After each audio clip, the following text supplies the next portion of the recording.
It is Tuesday, the 7th of January, 2025. My name is Pigeon Rose, and this is my song of the day.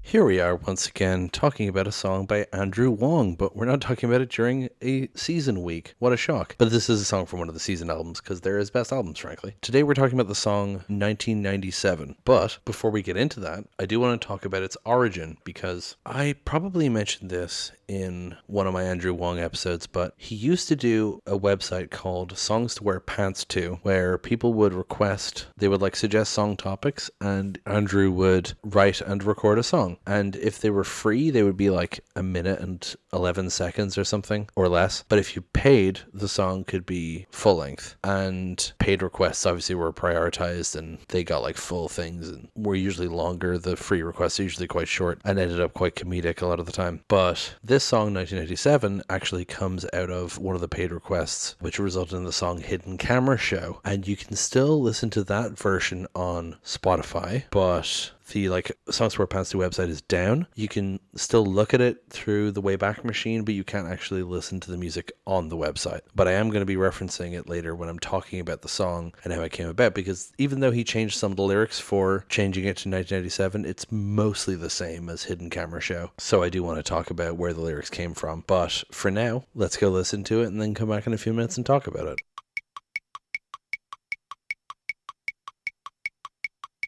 And that was 1997 by Andrew Huang. I love this song so much. It's such a sweet, soft song, and it's really interesting how so little of it has changed from the original, but I do think the changes are for the better, because in the original, he was trying to force in every little detail, and the lyrics just feel kind of forced because they're way too specific, and when Andrew makes it a bit more general in the 1997 version, it just flows better as a song, which I think is interesting. I don't know what the original requester thinks about that, but what I'm going to do now is I'm going to read the lyrics of the song as I always do, but when I do, I'm going to refer back to the original blog post, the original request, because most of the lyrics are referencing things from that request. And I'll also talk about things that were changed from Hidden Camera Show. So the song starts off with, well, you look as good as me, but you're not quite as tall. And if you never get a job, you'll haunt the museum halls. Let's have some fun. I don't know if there's someone more perfect for me. It's like I'm on a hidden camera show and you could all be fooling me. So, well, you look as good as me, but you're not quite as tall is a reference to, in the original post, he says, she's really short, 4'11", and I'm 6'3", so she constantly gets short jokes from me and our friends, but she has a really great sense of humor about it and loves who she is. We are both cocky about our looks, and I want to offset the height difference if possible. So that's what that's referencing here. You look as good as me, but you're not quite as tall, right? Talking about how they're cocky about their looks, but she's shorter, right? And if you never get a job, you'll haunt the museum halls. He talks about how she was studying art history at McGill University, and we always joke about how she might never get a job, but still holds out hope that she'll be a museum director. So that's what that's referencing there. Let's have some fun. I don't know if there's someone more perfect for me. It's like I'm on a hidden camera show and you could all be fooling me. So here he says, when we first started dating, I found her so perfect for me that I started to ask her if I was on an elaborate hidden camera show and that I was being fooled. So it's interesting how the whole kind of original version of the song revolved around that, like it was the title. But it's such a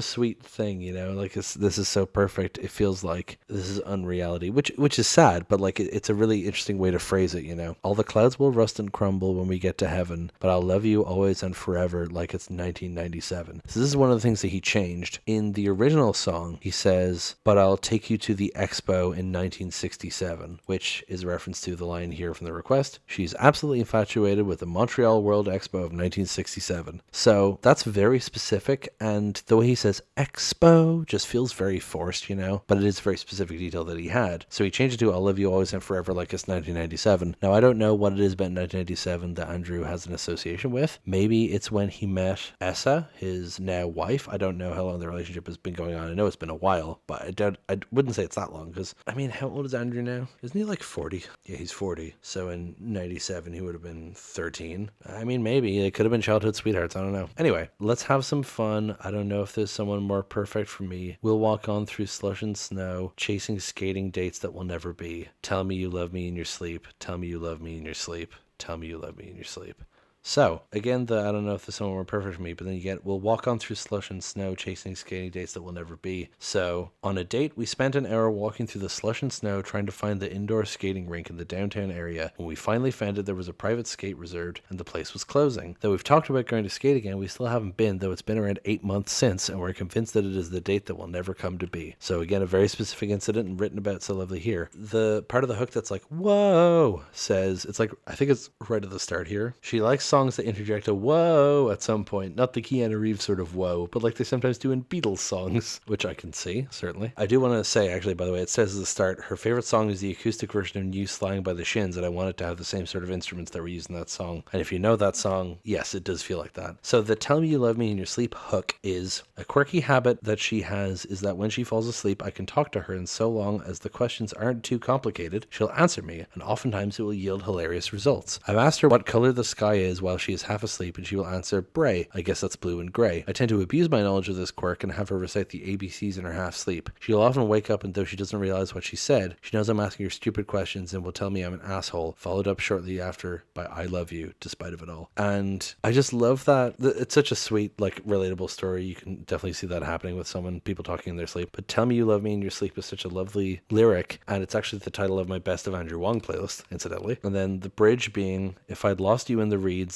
I'd still have fallen hard. When summer's here, we'll stay up till there's nothing else our waking selves can say. I think this is something else that is changed from the original. Let me just... Oh, right, yes. Yeah, so in this version here, when summer's here, we'll stay up till there's nothing else our waking selves can say, is just something that Andrew Huang wrote to be general, and it's quite nice. But the original lyric is, you'll dress up as Granola Buttercup McFlower Child, which comes from here. A funny name that I have for her is Granola Buttercup McFlower Child. This name stems from the flowery dresses she wears in the summer. So again, it's so specific, which is why it's sweet that it's included, but it's such a clunky nickname and such a clunky lyric. And, you know, if you don't know what it's referencing, feels really strange, you know? So again, I prefer the change lyric, but the original lyric is still cool that he included that detail. I mean, that detail is the hardest one to include. And then the song ends with repeating the tell me you love me in your sleep. Yeah, really love this song. The original version is good as well, but I definitely prefer 1997. This is definitely one of my favorite Andrew Huang songs, hence why a lyric from it is the title of my Best of Andrew Huang. The music video is also very good. It's like him singing with a bunch of reversed shots, like things breaking, playing in reverse. I think a record gets smashed in it. It's been a while since I've watched it, and it's just, yeah, it's a fun video. And that's pretty much all I have to say about this one, I think. Thank you so much for listening. Please hit like, hit subscribe, leave a comment down below, tell me what you think, tell other people about this show. Thank you so much for listening, and I will talk to you tomorrow. Break it down.